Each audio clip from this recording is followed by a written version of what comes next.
The North Atlantic doesn't forgive.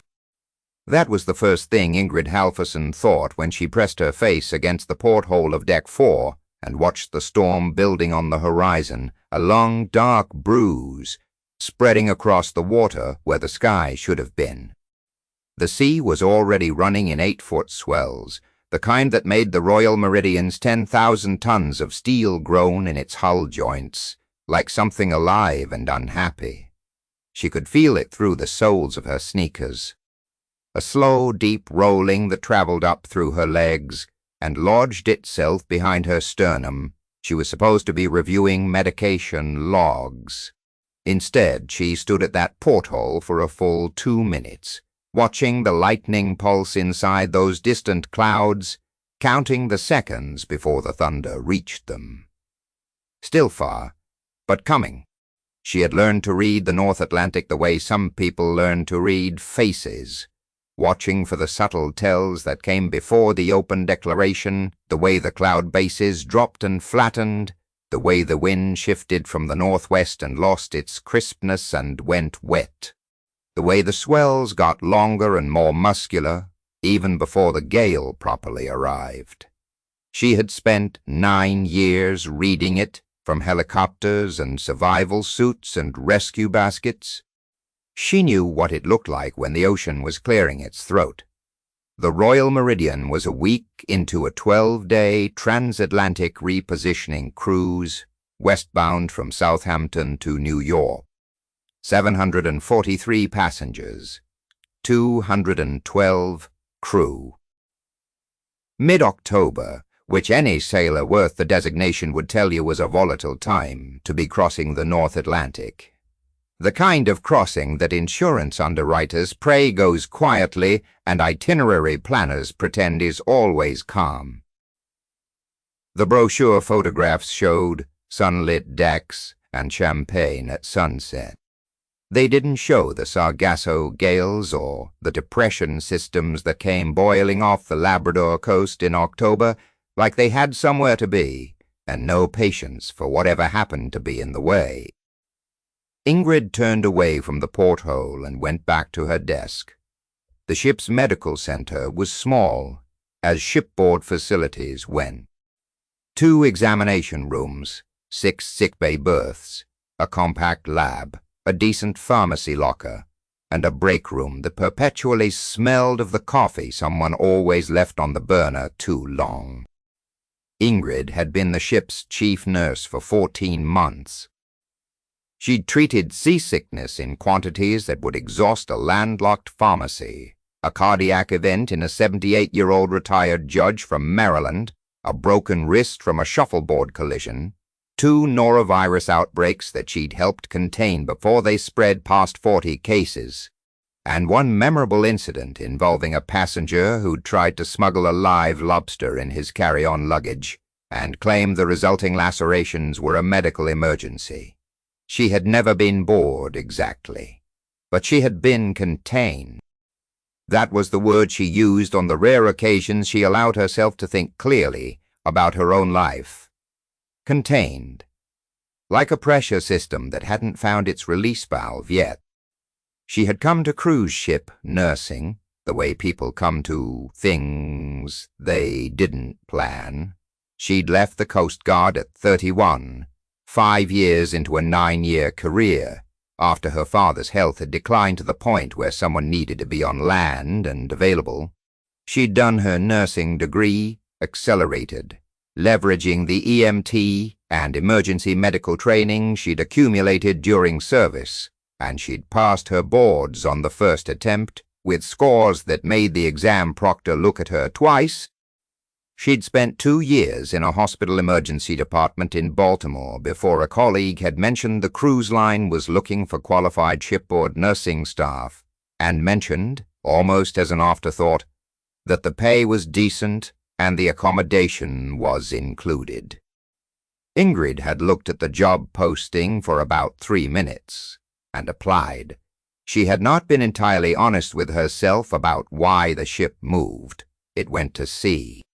The sea had always been the only place she felt fully real, the only environment that demanded everything she had and left no margin for the background noise that filled up land-based life. She told herself she was being practical. She was making a reasonable career choice. She was not thinking about the water. She was always thinking about the water. The medication log was fine. She initialed the last page and slid it into the filing drawer and was reaching for her coffee mug when the intercom above her desk crackled. Medical Center, this is the bridge. We have a passenger reporting chest discomfort. Deck 9, cabin 9 to 147. Can you respond? En route, Ingrid said, and already had her bag over her shoulder.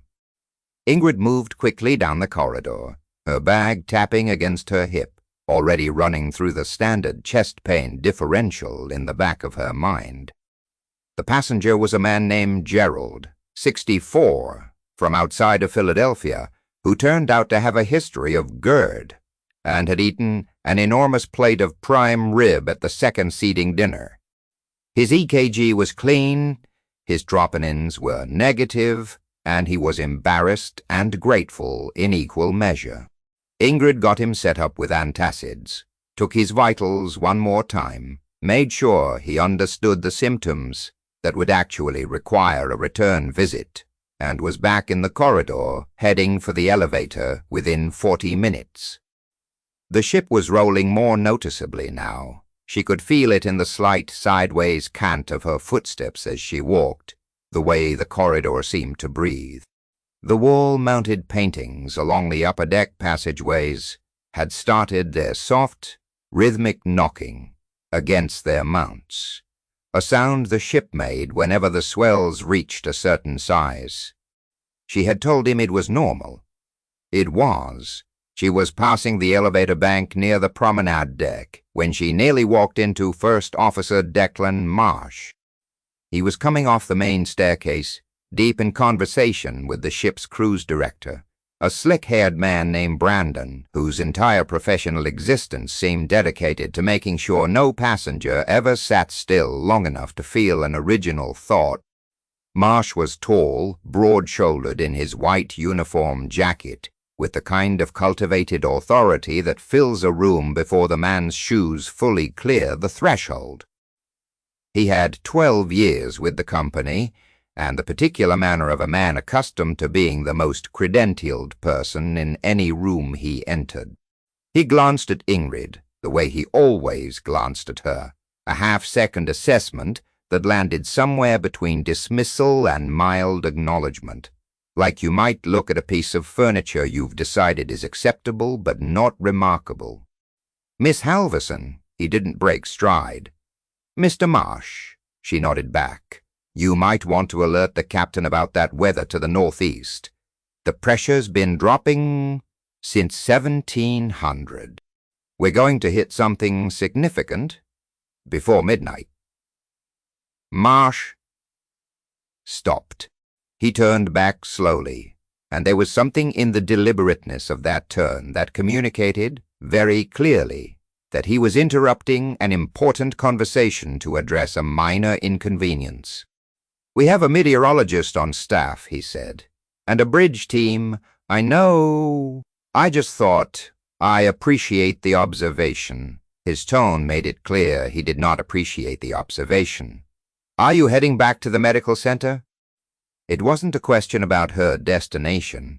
It was a suggestion about her appropriate location. Yes, Ingrid said. She went back to the medical center. She had learned over 14 months not to push past that particular wall. Marsh was not a bad officer. He was competent and steady, and the ship ran cleanly under his authority. But he had a geography of relevance that was very clear in his mind, and the medical staff existed in the territory marked auxiliary support, which was adjacent to the territory marked passengers with complaints. And the unspoken corollary was that auxiliary support did not offer operational observations to the bridge team. That was not how it worked. That was not the structure. Ingrid understood structures. She had lived inside very rigid structures for 9 years. She also understood that structures were the map and the ocean was the territory, and the two did not always overlap. She poured herself the stale coffee and sat in the desk chair and stared at the porthole again. The clouds had moved closer. She could see the white chop at the tops of the swells, now the sea going nervous and angular under the rising wind. She pulled out her personal logbook, the one she kept separate from the official records, and wrote the time and the barometric reading she'd taken from the corridor display, and the words storm building an E quadrant, and then she closed it. She lay there listening to the ship complain to itself in the dark. The hull groaned. The fittings rattled. Somewhere in the overhead, a cable made a periodic ticking against its conduit, like a clock counting something down. The swells were coming in pairs.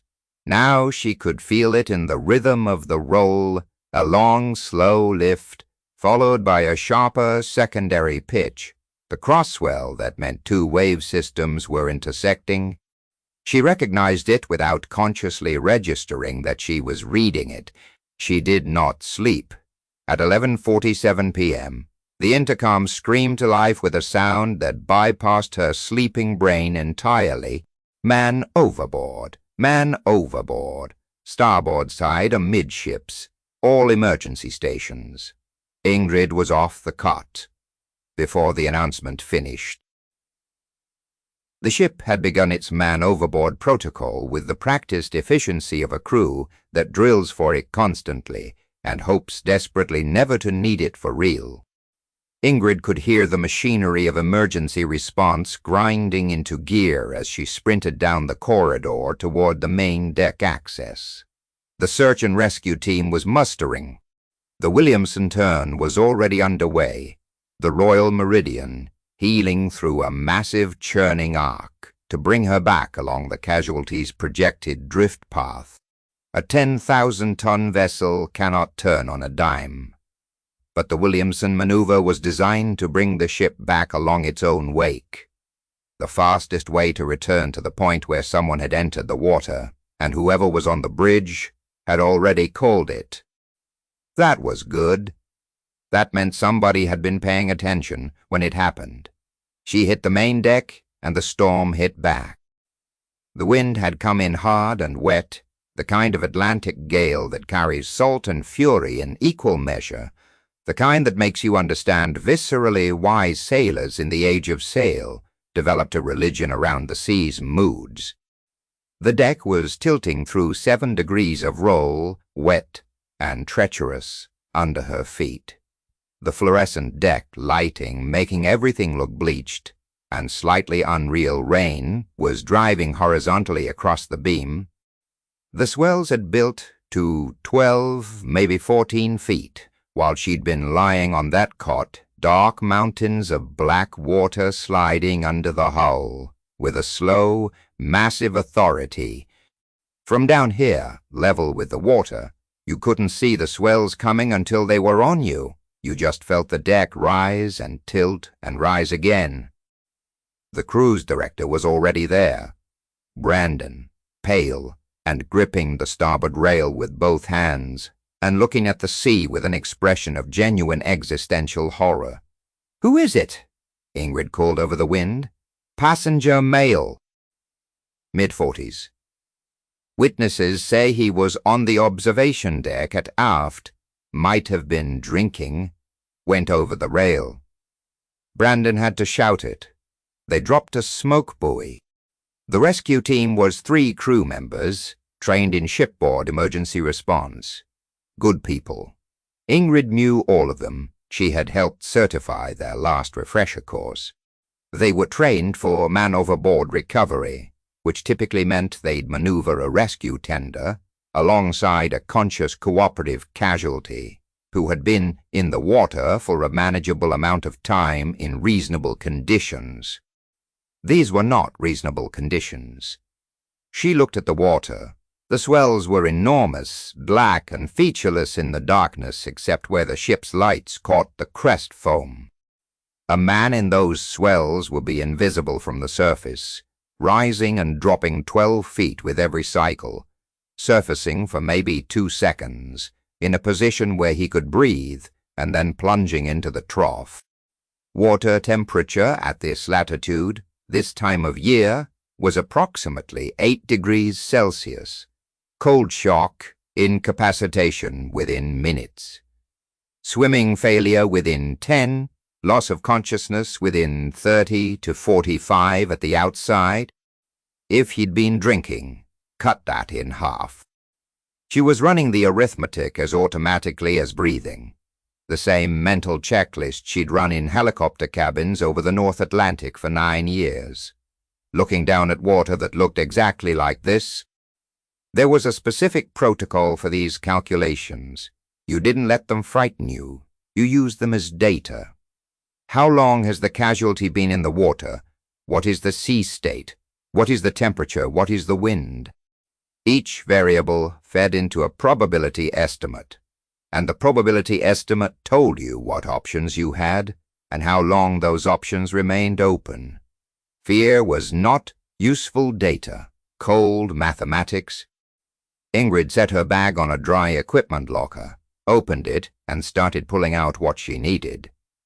Chief Petty Officer Kwan, the ship's senior safety officer, materialized beside her. He was a compact, capable man who had spent 12 years in the Hong Kong Marine Department and never seemed rattled by anything the ocean produced. He was wearing his emergency coordination vest. She had worked alongside him for 14 months and had a high professional regard for him. He was the kind of safety officer who knew what he didn't know and took the situation seriously when it exceeded his training. A rarer quality than it should have been. Miss Halvorsen, we need you standing by on deck for when we bring him aboard. Who's going in? She asked. Martinez and Sobel are taking the tender. She looked out at the sea again. 12 feet of swell force, 7 wind, black water, and driving rain, a casualty, who'd been in for at least 4 minutes already. By her calculation, and probably couldn't help them find him or assist in his own recovery. She looked at the tender, a rigid-hull inflatable, mounted in its davits at the stern. It was a good boat. It was rated for Force 5. Conditions. Force 7, at night with a casualty, who could not actively assist in his own recovery in swells that were running in 2 crossing systems. The tender would spend every minute fighting to hold position. It would take both crew members just to keep the boat from broaching. There would be nobody available to do the actual lift. They'll never be able to pull him into the tender in this, she said. Not if he's already incapacitated. The tender will capsize trying to maneuver alongside in these swells. You need someone in the water. Kwan looked at her. Miss Halvorsen, I used to do this for a living, she said, and her voice was exactly level. Not loud, not dramatic, just absolutely factual. The way you tell someone what time it is. I need a survival suit, a rescue harness with trailing line. Juan looked at her for exactly 1 second longer than was comfortable. Then he turned and started moving. The survival suit was the kind the ship kept for exactly this situation. A full immersion, neoprene dry suit with a buoyancy bladder and an integrated harness attachment at the back.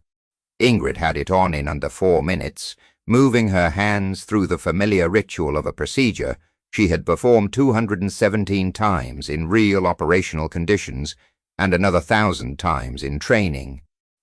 Her fingers remembered the zipper routing and the harness buckles the way her hands remembered a tourniquet or an IV start. The body doesn't forget what it learned at the cost of terror. The seal at the neck was critical. The ankle seals needed to be tight enough to prevent water ingress, but not so tight they compromised circulation. She checked both twice without thinking about it, her hands going through the checklist. on their own, while the rest of her brain assessed the sea state and the drift line and the probable position of the casualty. She clipped the trailing line carabiner to the harness ring and felt the slack run out to the drum on the deck cleat, 150 feet of high tensile rescue rope. Juan was operating the reel. First Officer Marsh arrived on deck at a fast walk that became a stop when he saw her standing at the rail in the survival suit with a rescue light clipped to her collar. "What is this?" he said. "You are the medical officer. I am a former United States Coast Guard rescue swimmer. 9 years service, AST rate, and the man in the water has been under for approximately 6 minutes in 8-degree water."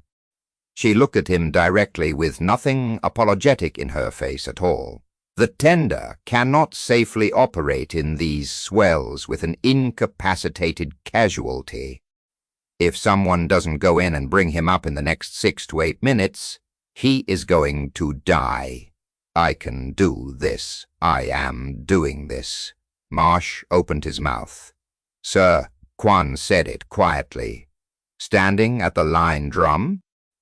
"Smoke buoy is at 270, approximately 80 meters off the beam. The drift calculation gives us a 3-minute window before he's outside effective range." Something moved across his face, not surrender exactly, but the particular expression of a man who has encountered something outside his preparation and has the intelligence to recognize it. The North Atlantic at night in a gale is not a thing that can be adequately described to someone who hasn't entered it. The cold hits before the water closes over you, a wall of it that drives the breath out of your lungs on contact and tries to commandeer every nerve ending in your body for its own agenda. The survival suit held back the worst of the thermal assault, but the shock of entry still hammered through her skull and down her spine, her body screaming the ancient mammalian warning that this environment will kill you. Cold shock response. It lasted about 60 seconds if you controlled your breathing. The breathing was everything in the first minute. If you hyperventilated, you lost muscle control. If you couldn't swim, you didn't finish the job. She had heard that warning 217 times. She controlled her breathing. She surfaced through the backwash of the hull and got her bearing. The ship was enormous above her, a cliff of steel lights disappearing into the cloud ceiling, already beginning to move away on its return arc.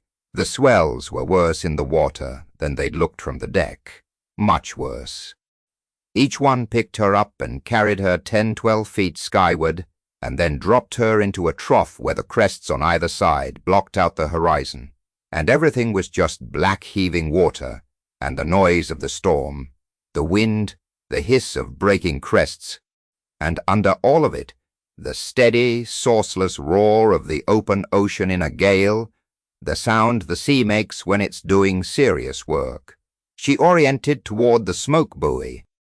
It was orange-red in the darkness, bobbing 30 meters to her left, and she went for it in the modified survival stroke she'd learned in clear water and refined off the coast of Maine and Alaska.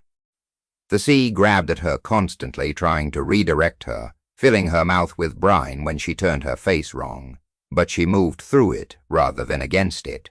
The survival stroke used the swell energy to assist forward progress. You didn't fight what you were in. You found the angle where it carried you, and you ran that angle. It was less efficient in a straight line, but it conserved the energy you'd need for the recovery itself, for the grip you'd have to maintain against the sea's constant effort to separate you from whatever you'd found in it. The discipline is, do not fight the ocean. Use what it gives you. She used the swell height to scan when she crested, rising 12 feet above the trough level and sweeping her light in a fast arc. Second, past the top of a swell 30 meters beyond the buoy, something pale. She drove toward it. She found him at the 7-minute mark. He was face up by luck or the grace of his life jacket which he'd been wearing, which was the only reason he was still alive. Mid-40s, maybe 200 pounds, his face slack and bluish-grey in the beam of her rescue light, his eyes half open and unfocused, breathing barely. The code had been shutting him down systematically, starting from the periphery and working inward, and he was close to the line where it gets irreversible. Cold incapacitation happens in stages. First the hands go, then the arms, then the large muscle groups, then the swimming reflex, then the airway control reflex, and somewhere in that progression the body makes a decision about what it can still protect and begins sacrificing everything else at the altar of the core. He was deep in that process.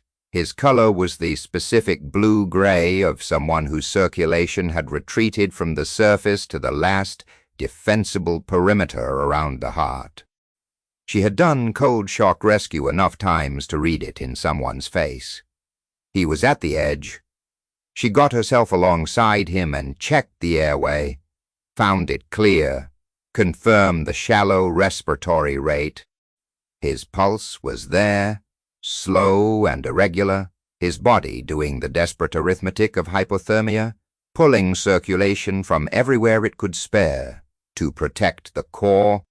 She secured her grip on his harness webbing and pulled the signal tab on her rescue light, switching it to the high-intensity strobe, and reached back to give 3 hard yanks on the trailing line. "Quan, I have him," pulling in. The line went taut. It took 11 minutes to bring them both back to the ship through those swells. Ingrid maintained her grip on the casualty the entire way, monitoring his breathing by touch since she couldn't hear it in the storm, keeping his airway clear as the swells rolled them and tried to separate them. 3 times the sea took them sideways, and she had to work the rope angle to keep from slamming into the hull. Her arms were burning by the 4th minute. By the 8th minute, they were past burning and into the strange, remote awareness you develop when your body is operating on something deeper than conscious will, not adrenaline, exactly. Something older. The survival imperative that kicks in when the voluntary systems have been used up and something more fundamental takes the controls. She had been here before. She knew what it was. She knew it would hold for as long as it needed to. She kept her grip. They got him to the boarding platform and got him up. His name was Thomas, she found out later.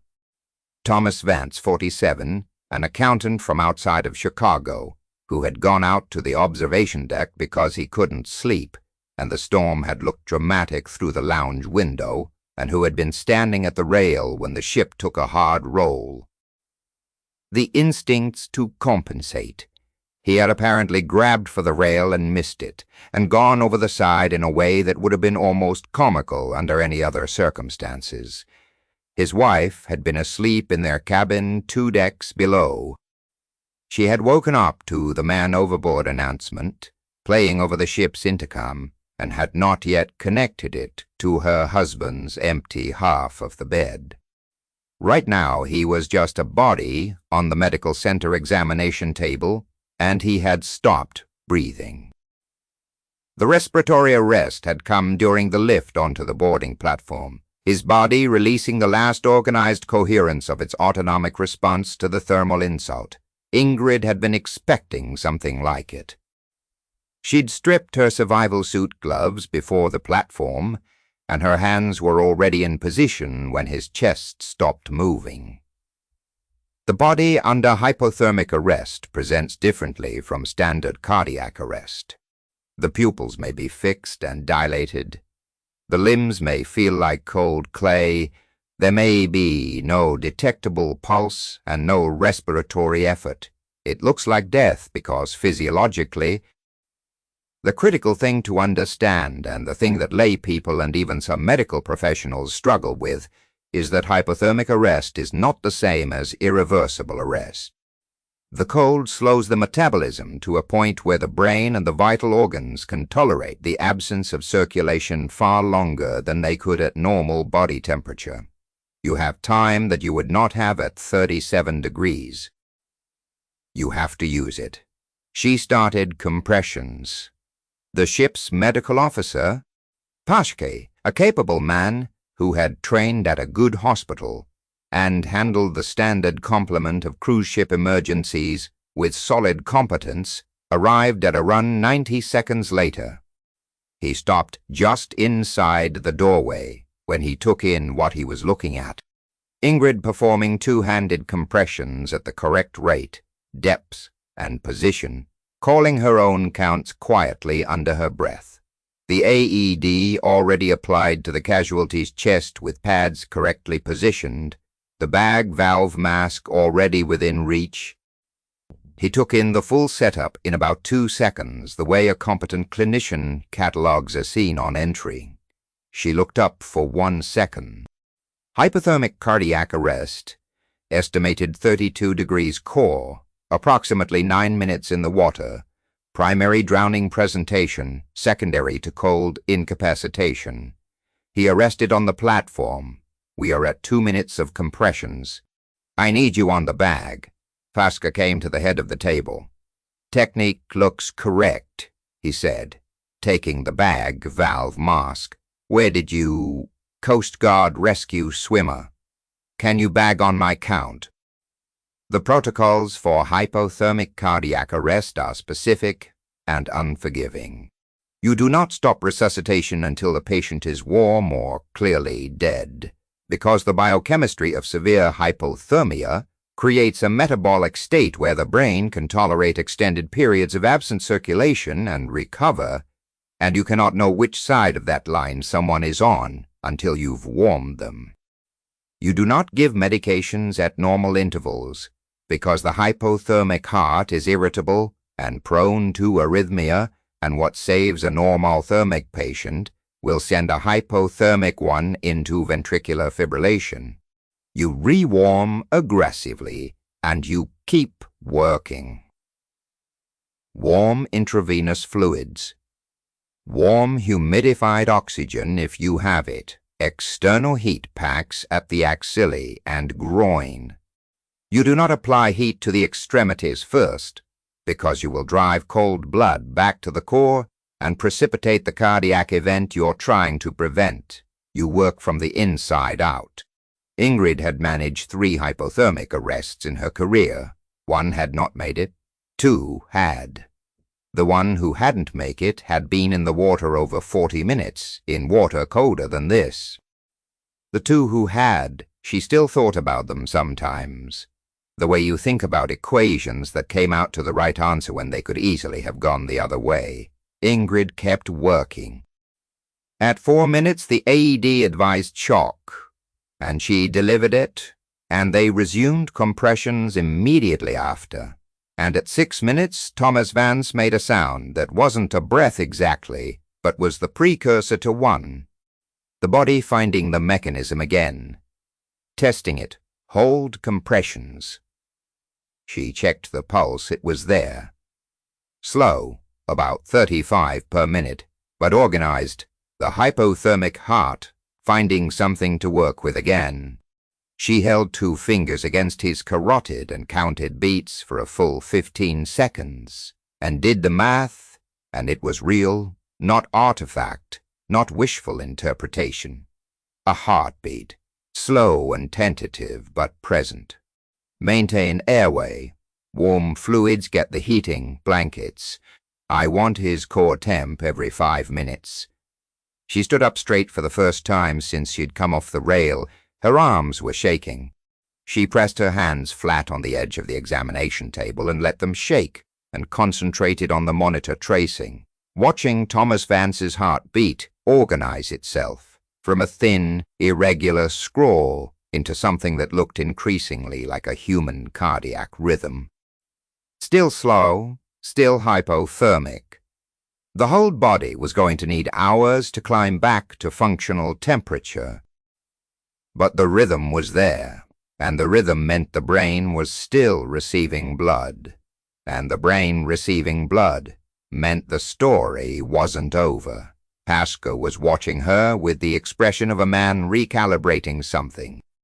"You're quite something, Miss Halvorsen," he said. She didn't answer that. She was watching the monitor. The Coast Guard cutter, Resolute, arrived at first light. She was a 210-foot medium-endurance cutter out of the Station Cape May district, running northeast of her normal patrol area on a tasking she hadn't been expecting when the Royal Meridian's distress communication. Standard protocol for a man overboard with medical recovery was a wellness verification approach. The Coast Guard coming alongside to assess whether the vessel needed to divert to the nearest port for a medical transfer. It was standard work for a medium-endurance cutter, the kind of call they ran regularly enough to have the approach down to a practiced routine, come alongside, verify status, document, depart. Thomas Vance was stable. He was going to make a complete recovery, barring the fingers on his left hand, where early frostbite had taken hold, that would cause him problems for a few weeks. His core temperature had climbed back to 35 degrees Celsius by 4 in the morning. He had been conscious for an hour, confused, frightened, cold in a way he would probably describe for the rest of his life as the deepest cold he'd ever known, but alive and asking for his wife. When Ingrid had come in to check his vitals at 3:30, he had looked at her from under the heating blankets with the expression of someone who had arrived at a fact they couldn't fully process yet. "Was it you?" he'd asked. His voice had been a rough, raw thing. "Was it you who came in after me?" "Yes," she'd said, checking his temperature. He had stared at the ceiling for a long moment. "The water was so dark," he'd finally said. "It usually is," she'd replied, and she'd adjusted the heating pack and written down the temperature reading and moved on to the next check. Ingrid was on deck when the Resolute came alongside in the flat, grey dawn. The storm passed now, the sea running in long, tired swells under a cloud ceiling that had gone from black to pewter. The aftermath of a gale had its own particular quality, the ocean catching its breath, the light flat and directionless, the air washed clean of everything except salt and cold. She'd changed out of the survival suit and back into her scrubs. She was drinking actual coffee from an actual pot that someone had made correctly, and she was watching the Resolute's approach with the particular calibrated attention she always gave things that arrived out of the sea. The boarding party came across on the pilot ladder, 4 Coast Guard personnel in their working blues, led by a lieutenant whose name tag read Torres. He had a direct, efficient manner, and he moved through the ship's formal greeting ritual with practiced speed, shaking Marsh's hand, getting the overview from Quan, reviewing the incident summary that Pascoe had printed. He read the section about the in-water recovery and stopped. "Your nurse went in?" he asked. "Miss Halvorsen?" "Yes," Marsh said. His voice had changed since the night before. There was no longer anything in it that suggested mild acknowledgement. She identified the conditions as unsuitable for tender recovery and went in herself. 90-minute recovery on the casualty. Torres looked up from the report. He looked at Ingrid. Something crossed his face, a particular quality of recognition that she had not seen directed at her in 14 months on this ship. The specific look of someone encountering data that resolves something previously unclear. "What's your name?" he said. "Ingrid Halvorsen." Torres was quiet for a moment. He looked back at the report, then back at her. "Petty Officer 2nd Class Ingrid Halvorsen, Aviation Survival Technician, transferred to Sector New York. Multiple emergency deployments. North Atlantic." He wasn't reading from anything. He was reciting. "You were there for the scaling incident. the container vessel. 2 crew in the water, Force 9 conditions. Nighttime recovery. Behind him, one of the other Coast Guard personnel.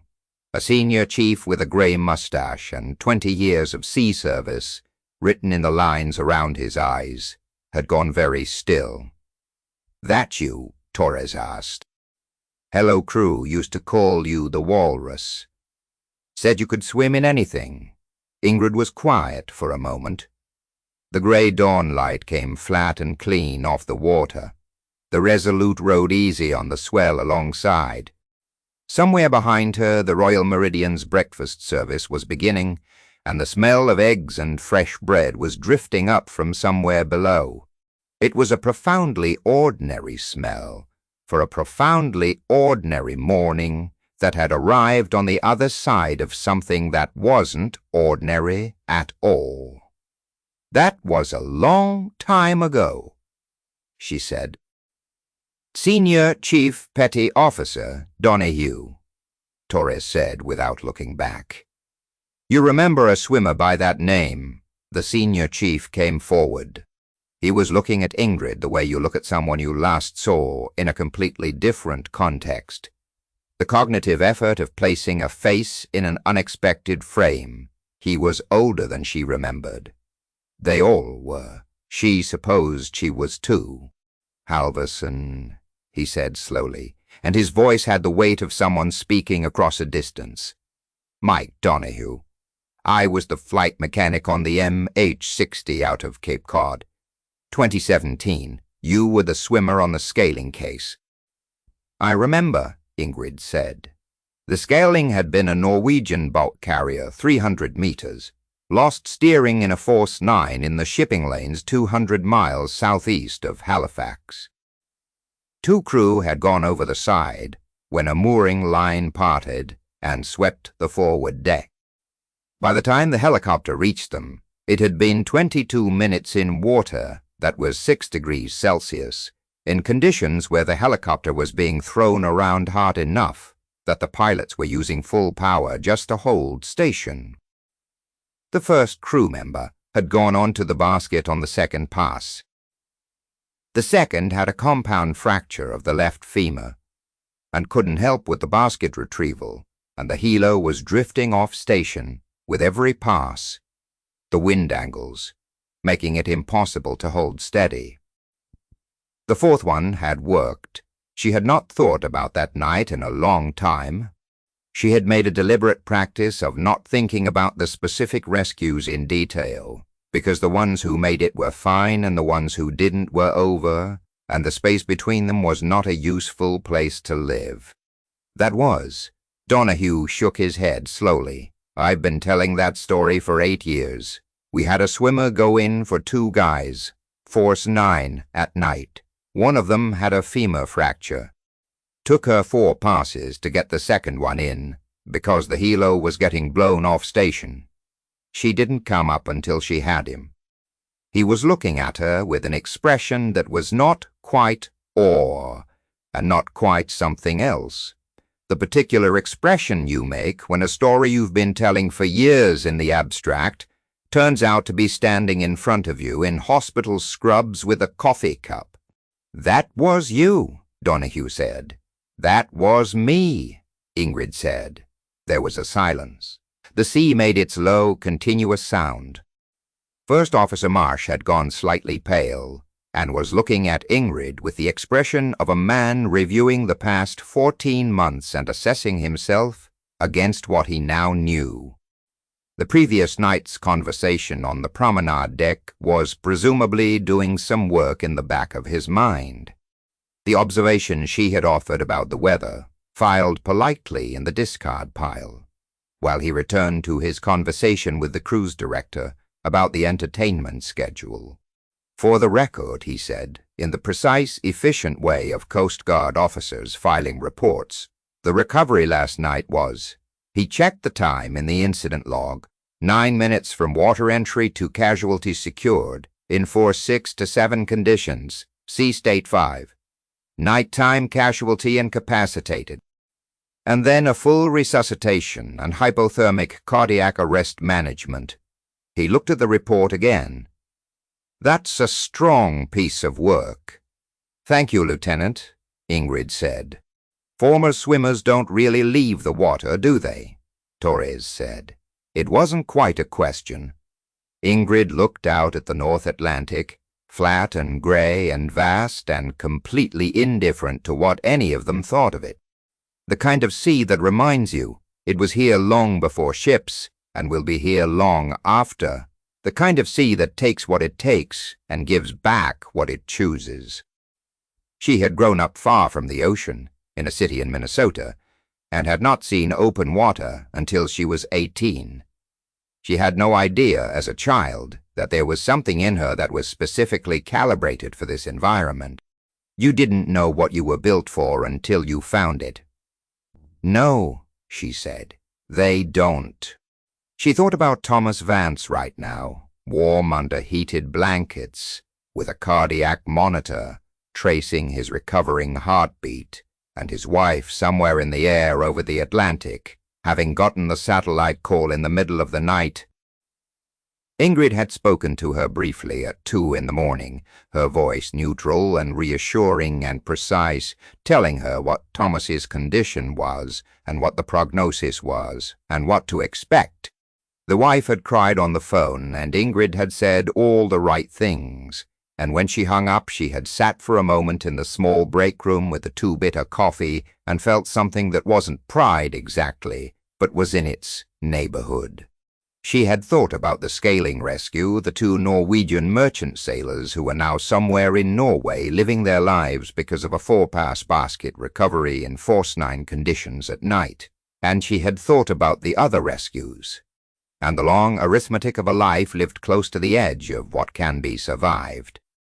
She had thought about the porthole the night before, watching the storm build and feeling it in her sternum, and how she had tried to warn Marsh and been sent back to her desk with her observation filed politely in the garbage. And then the ship had called her name anyway. The ocean always does, eventually. Donahue extended his hand. "It's a privilege," he said. Ingrid shook it.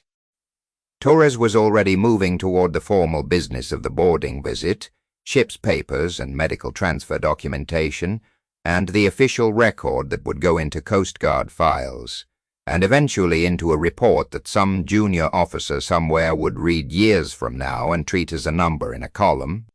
9-minute recovery force, 7 conditions, casualties survived.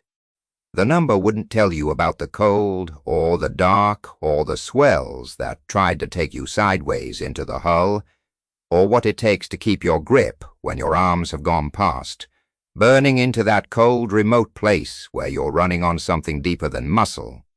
It never did. But Donahue was still looking at her with that particular expression, the one that said he would be telling this story for another 8 years at least, and this time the swimmer would have a name. "What do you do after something like that?" the young coastie behind Donahue asked.